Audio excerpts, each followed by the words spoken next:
Allah, the Beneficent, the Merciful. I praise Allah, the Creator of the heavens and the earth, and I send peace and blessings to all of the prophets from the beginning of time. From the time of Adam, alayhi salam, to Noah, to Abraham, to Moses, to Jesus, to Muhammad, peace and blessings be upon him, all those righteous ones who walk the face of the earth. And I begin with the greeting words of the righteous. Assalamu alaikum wa rahmatullahi wa barakatuh. The Prophet Muhammad, peace and blessings be upon him, was the last of a long series of messengers and prophets. They came to every part of the world. Prophets came to China, to India, to Russia, to Southeast Asia, to Africa, to Europe, to the Americas. And what united these messengers of Allah was the belief in one God.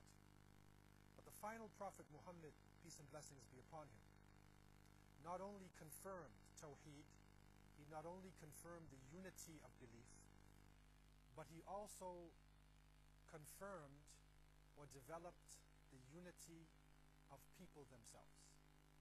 And so amongst his followers were people not only from the Arabian Peninsula, but from Persia, from Europe, from Ethiopia, from all parts of the known world. The Prophet Muhammad, peace and blessings be upon him, dealt with his followers with love, regardless of their color, regardless of the language that they spoke. Amongst his illustrious companions, there are over 25 Sahaba who are listed to be from Habasha, from Abyssinia. They were the best of the Sahaba. They had come from their countries, they had struggled, they were striving with the other believers, and there are a few of them who are very prominent in the annals of history. Ayman, radiallahu anha, it is reported by the books of Sirah, prophetic biography, that she was the dry nurse of the Prophet, peace be upon him, and when his mother passed away, she was the one who brought him back to Mecca. She remained an important person to him all of his life. Even later in Medina, when they mentioned that Ayman was in his presence, the Prophet, peace and blessings be upon him, although he was the last messenger and also a mighty ruler, he would stand and he would greet her with love. From amongst the Ethiopian companions of the Prophet ﷺ was also Sayyidina Bilal radiallahu anhu. And he is known as the caller to prayer. He is known as the one who suffered severely during the Meccan period. And when he was being tortured, he would cry, Ahad, Ahad, one. He confirmed and maintained his belief in the one God. And it is reported that the Prophet, peace be upon him, on one occasion, when he was given a vision of paradise, he heard sounds, and he recognized the footsteps of Bilal. And so Bilal was promised paradise, radiallahu anhu, before his death. Amongst the Ethiopian companions also was Menhaj al-Habashi, Abu Bakr al-Habashi, Shukran al-Habashi, Hilal al-Habashi, Amir al-Habashi, and the list goes on, and there are over 25 who are mentioned amongst the major companions. In a minor sense, there were many scores of Ethiopians who were also engaged with the Prophet, peace and blessings be upon him, in the struggle for the establishment of Islam. During the rule of the Khilafat of Umar ibn al-Khattab radiallahu anh, the second caliph, it is reported that activity was going on in the Red Sea, in the islands just below Jeddah. And it is reported that Umar ibn al-Khattab radiallahu anh dispatched an expedition to the coast of Jeddah in order to see what was happening and, if possible, to give dawah to the people they found on the islands in the Red Sea. When they returned, Umar remembered the saying of the Prophet, peace be upon him, who has said, leave the Abyssinians as long as they do not interfere with you. And so based upon this understanding of the important role that Al-Habasha had played in the early times, and the sayings of the Prophet, peace be upon him, Umar ibn al-Khattab and the early Khulafa, the leaders of Islam, never sent any military expeditions into Ethiopia or in that region. What actually happened was a natural relationship between the merchants coming from the coast near Jeddah and southern Arabia and going across into the Horn of Africa. The books of history report, especially during the Umayyad period, that large numbers of people crossed the Red Sea. They crossed into the Horn of Africa and they established business ports in the eastern side of Africa and also on the Dahlak Islands. We find reports given by the Umayyads and then later on by the Abbasids during their rule of Islam. We find information showing a brisk trade that was going on, especially on the Dahlak Islands and in a place known as Zayla. The companions of the Prophet, peace be upon him, entered into Ethiopia. And these are the first real reports that we get about Islam coming into this region since the time of Najashi, the great emperor of Ethiopia. The companions, in a natural trade relationship with the people, did not come as conquerors. They did not come to engage themselves in military activities, but they came as merchants, as wandering scholars, as people who were reaching out to another land with the expectation that they would find brotherhood and solidarity. And so it is reported that the companions traveled into Ethiopia and then went further on, higher into the mountains, high into now what is known by history as Aksum. And when they reached high into the mountains, they found a number of settlements. These settlements were established by people many hundreds of years before their time. And it is reported that high in the mountains, they found a settlement known today as Harar. It was a mysterious part of the world, founded somewhere between the 7th to the 9th century AD. And one of the distinguishing points about this region, and especially Harar, right from the beginning, was the fact that it was the home of many important spices, and it is the home of the original coffee. The people of Harar cultured coffee, and they developed the use of coffee, and they spread it out to the Arabian Peninsula, and now coffee is being used throughout the planet. The people of Harar were Semitic-speaking people. The people of Harar had developed a type of spirituality and a type of unity from early times. And we find, especially in the 10th century AD, we find a great scholar, Sheikh Abadir, coming into the region, into Harar, and establishing what is known as the Ahli system. The city of Harar was built behind huge walls, and the Ahli system was based upon the relationship of the people in the city to the masjids. According to the fiqh of Imam al-Shafi'i, rahimahullah, it takes about 40 people to establish Jumu'ah. Once 40 men have established themselves in an area, it is permissible in the Shafi'i tradition, which was the prevailing understanding of jurisprudence in that region, then Jumu'ah becomes compulsory on the people.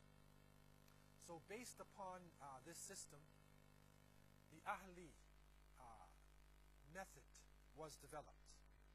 This is a very important system, especially for Muslims today who are in isolated areas and who need to develop themselves and raise themselves to a higher level other than just coming to the masjid for prayers. The mosque was the center of community activity. The mosque was not only a spiritual place, but it was also a place where political decisions could be made. In the Ahli system, for for every 40 families, there was an imam and a masjid. And so in Hara, what developed is a complicated web of masajid, of masjids, with an imam as the responsible person.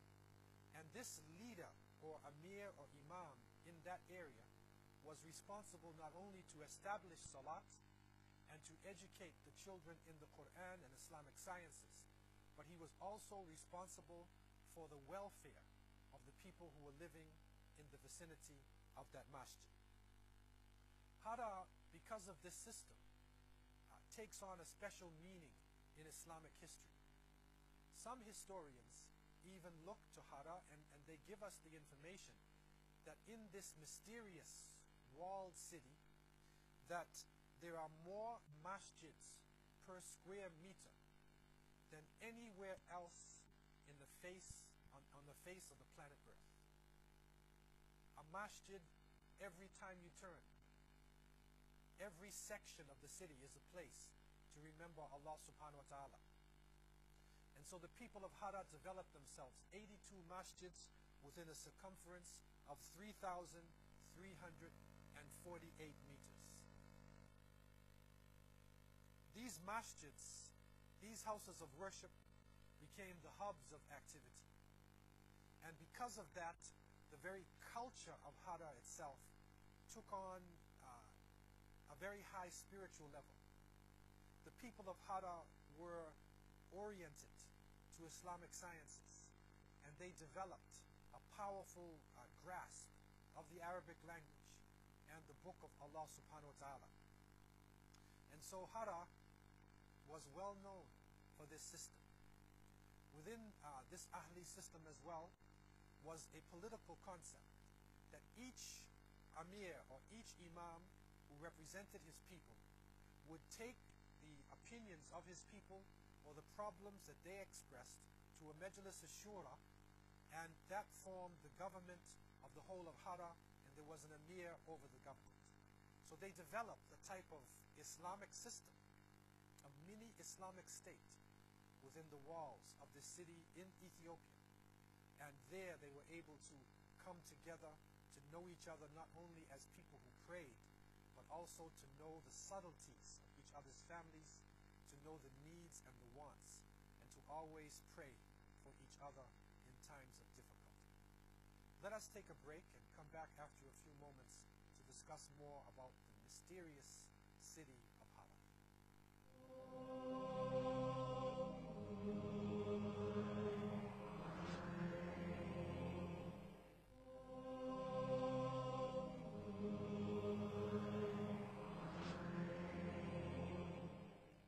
The city of Hara, high in the Ethiopian mountains, was a city of mystery and a city of Islamic scholarship. It is not so well known to the greater world, but it is an important jewel for Muslims and for the history of this planet. What is interesting about this city is that it is also known as a walled city, as a forbidden city. And some sources even say it is the fourth most protected city in Islamic history. It was surrounded by an imposing wall. This wall was developed and established in order to keep out the wild beasts that prowled around in the evening in Ethiopia, and also to protect the people from the roving nomadic tribes and for the large armies of enemies who would appear. It is also important to understand that the city of Hara became a city of scholarship and a city of spirituality. Hara itself, because of the use of new technologies, was able to develop a type of Islamic learning that was not found anywhere in the northeast part of Africa. For the people of the Horn of Africa, Hara was a type of Mecca of knowledge. Hara was a forbidden city. Hara was a mysterious city. And above all, it was a city of high spirituality and scholarship. It is reported that up until the 19th century, no non-Muslim ever stepped foot in Hara itself. The city was completely developed and completely organized along Islamic lines and focused upon high spirituality. In 1854, Sir Richard Burton, disguised as a Syrian Muslim, speaking the Arabic language, came into Hara. He found the city with a beautiful climate. He found the people steeped in Islamic tradition and coming from different nationalities. He called it the Timbuktu of the East because Hara was blessed with great scholarship. The people of Hara had developed a type of Arabic calligraphy where they were able to beautify the texts. They were able to bring the classical writings of scholars in such a way that it was pleasing to the eyes. And it is reported that the textbooks from Hara were sought after by the great rulers in the Islamic world, and the Ottoman sultans way up in Istanbul would always ask for the Quran or for the texts of the scholars from the people of Hara. Today in this region there is a collection of Sharif Abdullah Ali which has brought forward the beauty and the importance of the Arabic texts. And so we find texts dealing with different subjects. We find the tafsir, the explanation of the Quran. We find hadith, great books of the sayings of the Prophet Muhammad, peace be upon him. We find classical books in Islamic jurisprudence. We find the writings of great poets. We also find books on geography, mathematics, on philosophy. We find that the people of Hara were able to bring in understanding from different parts of East Africa, record it in the Arabic language, and make it available for not only the people of their region, but the travelers and the scholars who passed through their area. Hara was recognized for the beauty of its architecture. Hara was recognized for the houses developed where the niche was put into the wall, where porcelain from China was being used by the people over 1,000 years ago, where high culture was found amongst the Muslim people living in that region. Before Nairobi and Addis Ababa, Hara was the most significant city in northeastern Africa and the Horn of Africa. Hara, you could say, was the jewel of the East. Hara was a place that the people had tried to reach from many parts of the world, but few were able to make it through the Ethiopian highlands, through the hostile tribes, and through the terrible wild animals that stalked the land. But those who made it to Hara found a beautiful culture, and they found not only scholarship, but they found basket weaving. They found beautiful clothing. And surprisingly enough, they even found the smallest coins in the world. It is said that the coins minted in Hara with the Arabic language were some of the most beautiful tiny coins ever to be found. And the people of East Africa benefited from these coins. The people of other parts of the world eventually would find this tiny coin with La ilaha illallah on one side, which is there is no God but Allah, and Muhammad Rasulullah sallallahu on the other side, written in such a tiny way that you need to have a special lens in order to read this. Imagine, this was being done over 800 years ago in the mysterious city of Hara. Another important aspect about the culture of the people living in this region was the relationship of the men to the women. The women of Hara played a very crucial role in the running of the city. The women of Hara were known for their strong personalities and also their their skills in trade. The marketplace was controlled by the women. The women had a strong saying, and when the imam would meet with the people in the ahli system, he would listen to the women, and he would take the information from the women back to the Majlis al-Shura and back to the Amir, who was governing the town and establishing the way Hara would relate, not only to its citizens, but to other people coming into that region. And so Hara played a very important role in the Horn of Africa during this time. When we look at Hara in relationship to modern-day Ethiopia, we find that before the building of Addis Ababa, that most of the high culture of Ethiopia actually came from Hara. This is a surprise to many people because when Ethiopia is mentioned, normally people would think about the Christians of Ethiopia. If they don't think about the Christians, then they may even think about the droughts. They may think about famine. They may think about crisis. But the reality of Ethiopia and Africa, and especially this fabled city, is that it enjoyed all the parts of culture, of high culture, that were enjoyed by people throughout the planet. Hararis, the people coming out of this region, not only organized their own life to a high level, but they also helped to develop the city of Addis Ababa. They were involved in carpentry.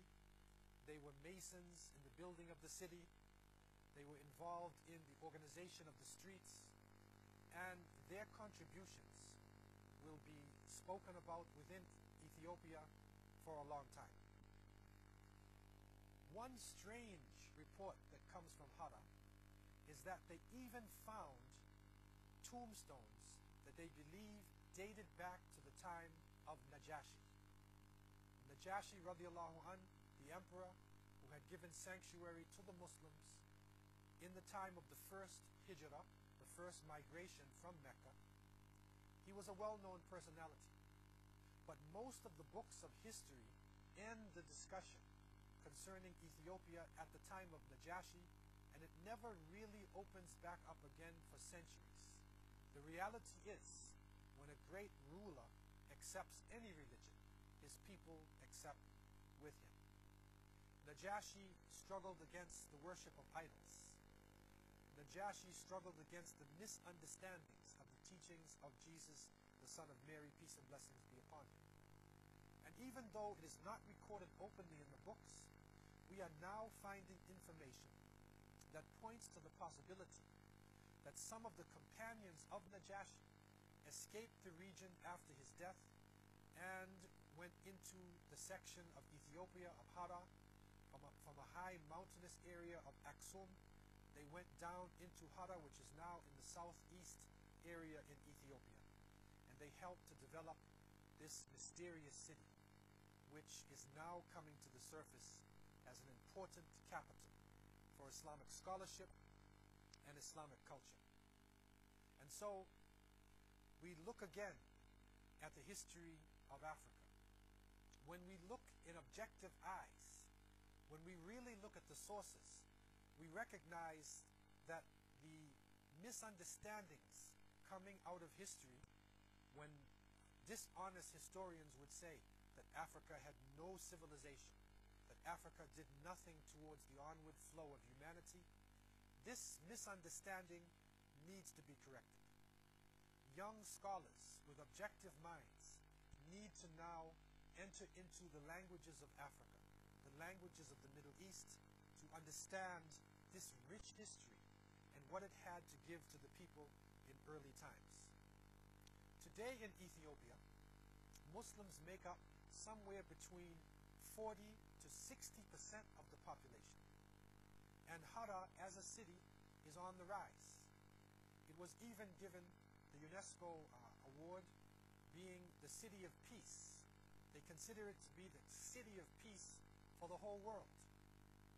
This is an understanding that needs to be realized by people not only in Ethiopia, not only people in the Horn of Africa, but people throughout the planet. Hara was part of the natural extension of Islamic culture. Hada was an example of Islam spreading into the African continent, spreading into other parts of the world without violence, without a large army, without an imperialistic force. Hada was an expression of African culture through the Arabic language and through the teachings of the Prophet Muhammad, peace and blessings be upon him. And so the walls and gates of Hada are wide open. The forbidden city has now become an open city. And the people of Hada and Ethiopia and the Horn of Africa will play, God willing, an important role in the onward flow of Islam, and we believe also in raising up African culture in this world. And so we look again to the lights coming to us from untold stories in world history. These gems of wisdom need to come out of their treasure chests. People need to begin to go through the surface of their history books and really dig deeply into the stories and history of this planet. I leave you with this thought, and I leave you in peace. Assalamu alaikum.